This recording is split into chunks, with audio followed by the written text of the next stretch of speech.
नमस्कार दोस्तों, GST act के अंतर्गत नया नोटिफिकेशन 38/2021 जारी किया गया है, जिसके द्वारा के 1 जनवरी 2022 से रूल 10B CGST रूल को इम्प्लीमेंट कर दिया गया है। इस प्रकार अब यदि व्यक्ति जीएसटी एक्ट के अंतर्गत रजिस्टर्ड है तो उसके लिए आधार के साथ ऑथेंटिकेशन करना जरूरी हो जाएगा। यानी कि यदि किसी व्यक्ति की जीएसटी रजिस्ट्रेशन कैंसिल हो गई है और उसे रिवोक करवाना चाहता है तो उसे पहले अपने आप को आधार से ऑथेंटिकेट करना होगा। इसी प्रकार यदि कोई व्यक्ति रिफंड के लिए अप्लाई करना चाहता है रूल 89 के अंतर्गत, या फिर goods out of India export की गई है और उसका रिफंड लेना चाहता है रूल 96 के अंतर्गत, इन केसेस में भी आधार के साथ ऑथेंटिकेशन होना जरूरी हो गया है। इस प्रकार यदि किसी टैक्सेबल व्यक्ति ने अभी तक अपने आप को आधार से ऑथेंटिकेट नहीं किया है तो उस केस में उन्हें ये एप्लीकेशन फाइल करने से पहले अपने आप को आधार से ऑथेंटिकेट करना है, ताकि जीएसटी पोर्टल के द्वारा उन्हें वैलिडेट किया जा सके। उसके बाद ही रिफंड का डेटा आईसी गेट सिस्टम के पास ट्रांसफ़र किया जाएगा। यदि किसी व्यक्ति को अभी तक आधार नंबर साइन नहीं किया गया है तो उस केस में व्यक्ति को KYC वेरिफिकेशन करनी होगी, यानी कि आधार इनरोलमेंट ID फीड करना होगा और एक्नॉलेजमेंट अपलोड करनी होगी। इसके साथ ही उसे नीचे दिए गया कोई एक डॉक्यूमेंट भी अपलोड करना होगा, यानी कि bank passbook with photograph, voter identity card issued by election commission of India, passport, driving licence issued by the licensing authority under the motor vehicle act. और जैसे ही व्यक्ति को आधार नंबर अलॉट हो जाता है तो 30 डेज के अंदर उसे आधार से ऑथेंटिकेशन करना है जीएसटी पोर्टल पर।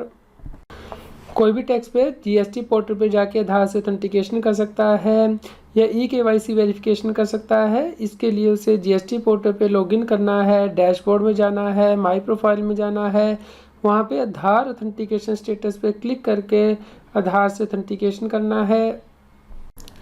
किस व्यक्ति को आधार से ऑथेंटिकेट करना होगा?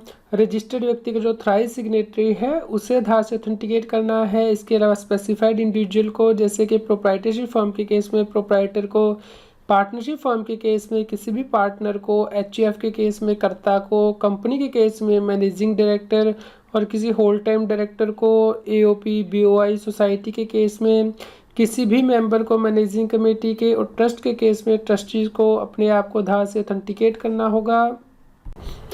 कौन से ऐसे व्यक्ति हैं जिन्हें के आधार से ऑथेंटिकेशन करने की आवश्यकता नहीं है? नीचे दिए गए व्यक्तियों को आधार से ऑथेंटिकेट करने की आवश्यकता नहीं है यदि कोई व्यक्ति सिटीजन नहीं है इंडिया का, या फिर डिपार्टमेंट है, एस्टेब्लिशमेंट है सेंट्रल गवर्नमेंट, स्टेट गवर्नमेंट का, या फिर local authority, statutory body, public sector undertaking, या फिर वह व्यक्ति जिसे कि यूनिक आइडेंटिफिकेशन नंबर ग्रांट किया गया है उसे आधार से ऑथेंटिकेट करने की आवश्यकता नहीं है। दोस्तों, जब आप जीएसटी पोर्टल पे रजिस्ट्रेशन लेते थे तो आपको बैंक अकाउंट डिटेल देनी होती थी। अब आपको वही बैंक अकाउंट देना है जो कि रजिस्टर्ड व्यक्ति से नाम से हो, यानी कि जिसमें कि आपका पैन नंबर भी लिंक किया हो।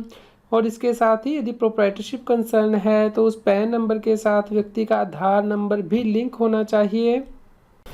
दोस्तों, यह नोटिफिकेशन नंबर 38/2021 सेंट्रल टैक्स जिसके द्वारा की अमेंडमेंट की गई है।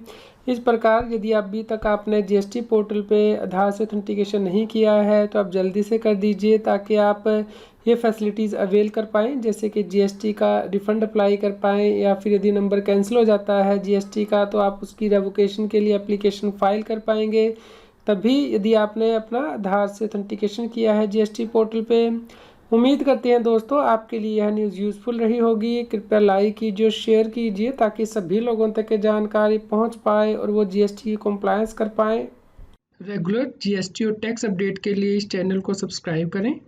फ्रेंड्स, आप TDS, इनकम टैक्स, जीएसटी और अकाउंटिंग सॉफ्टवेयर ऑडिट ट्रेल के साथ कंप्लायंस आसानी से कर सकते हैं। इन सॉफ्टवेयर के डेमो देखने के लिए आप हमें मोबाइल नंबर के साथ ईमेल कर दीजिए taxil@gmail.com पर।